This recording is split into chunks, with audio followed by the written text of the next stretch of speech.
this one here is the Canon EOS webcam tool.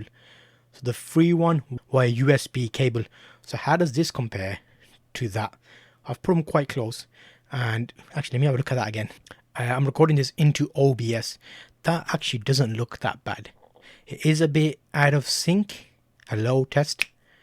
It's a bit out of sync. That one isn't. That's HDMI. However, you can live with that. So what I'm basically using is an old DSLR camera, the Canon 550, which is known as a T2i camera. And I'm going to explain why I set it up again. You're paying about $120-ish for a cam link card. This is what I'm using on this camera here. And on this other camera here, I'm actually using a normal cable, as in either micro USB will be your camera's model or a mini USB cable. There's a few things I found. So in this video, I'm going to share with you exactly the issues I had. So I set this all up ages ago. I'll link you to a video in the cards where I explained how I set it up, why I use the Canon EOS webcam tool, and then why I stopped using it, why I got a cam link card and a proper camera. That sounds a bit bad. Proper camera. They're both good cameras. So I have two types of cable. I put mini USB and micro USB. So I've got bags of cables that I regularly use. See that? That's micro and that's mini. So what happened was, when I tried this mini USB cable, it will not work. So I've got a bag full. All of them did not work apart from one, which I got with the actual camera. So in the past, they used to give you these cables with the camera. So if it doesn't work, there's a few things to check. First thing I checked was the cable type, because I remember in the past the nightmare I had with it, and then I found out it's a simple thing as a cable. So cable wrong type, I found the right one, I plugged it in. Power cable check. So I actually power it via the camera's power adapter. So you can get a dummy battery.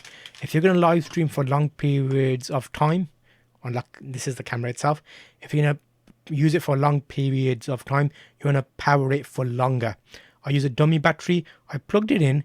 However, with my system, I have to actually turn on the power to make it turn on. So don't make a silly mistake like that. Make sure this, normally it's a silly mistakes that stop you, and you'll notice on my list, even though I do this all the time, the silly things caught me out. So the cable is the wrong type. I tried all of the cables and then I found the right one to work. How can you tell which is the right one? When you plug it into your computer, it'll recognize that there's a camera plugged in and it's going to start setting it up. If it doesn't recognize it, that means the cable is not the right type. Power cable check, I checked that. USB not plugged in. So I plugged this cable. Obviously that cable was a smaller cable. So this was a smaller cable. I plugged it into an adapting cable, like a male to female, like, you know, like an extension lead. And I plugged this into the extension, but the other side of that was not plugged in my PC.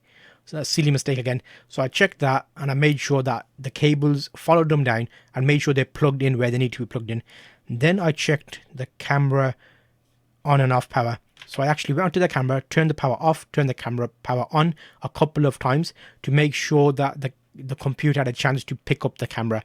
If it didn't, try that. That's the main thing. Try a cable on off, try. If it doesn't work, try another cable. So cable's the main thing. You'll notice in my list, that's the first things I checked.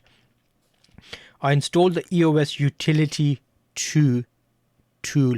Why do you need the Utility 2 tool? You need the Utility 2 tool because you can install it on your computer and you can change the camera settings on your computer while the camera is away from you, because it's on USB. So it's a bit difficult. The screen goes black when you put a USB into it. You can't see the settings. So I changed the ISO, the shutter speed to make sure it's well exposed for what I'm doing. And you can see, wrong screen again. You can see here now, it's not too bad. It's a bit bright actually, but it's not bad. I used this a lot before, if you remember my videos, but it's out of sync, which we would change, but because that camera is fine, I don't need to change it. Okay, what else do we need to do? Okay, install webcam utility. So I did a full video on this. So you need to install that tool and install webcam utility. Close in system tray. So what you'll notice is when you open the webcam utility 2, which is a non-webcam one, you open it, it stays in your tray. Make sure you right click on that and exit the program, and then the camera will initiate. Then I tried closing OBS down. I use OBS, and restarting OBS. And this is where I started remembering why I stopped using the Canon EOS webcam tool. If you're using multiple cameras, it's an absolute nightmare, because it will come on, but then when you double click on any settings to change in OBS cameras, it will deactivate that camera.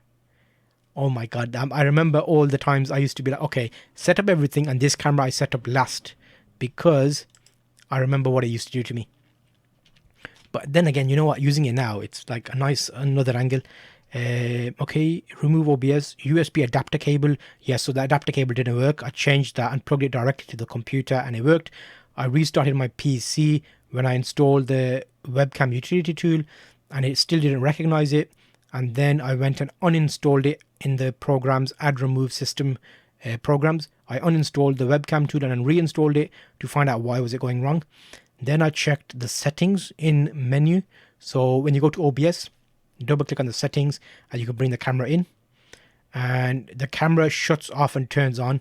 And then task manager, I checked to make sure that there were no other programs running or this being used by like Skype or Teams or something else. So make sure they're all closed down. So the moral of the story there is, this is like an overview if you're having difficulty, but you can use it. You can use it as a free option to make you a webcam out of a camera you already own. Why would you not use it? If you've got more than one camera like I use, it's a nightmare. 2, you can't autofocus while you're live streaming.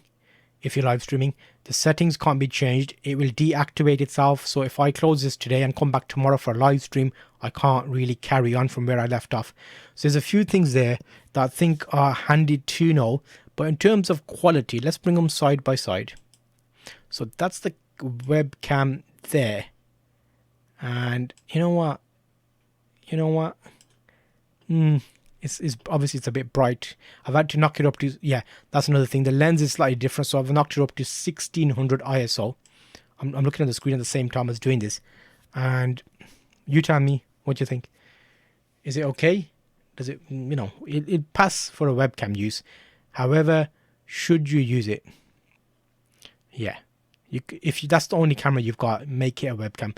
The only time I'll say getting a cam link is going to be spending a bit of money is when you want professional grade results. You got multiple cameras, ATM mini, yeah, so you can have multiple cameras in there. But if you've got a couple of these, you can use them, and they do work. They work very well, and you can actually get nice live streams. What I will do is I'll link you to a playlist of videos here about the webcam utility tool and how I set it up and how to set it up from scratch, because I did a lot of videos about them early on.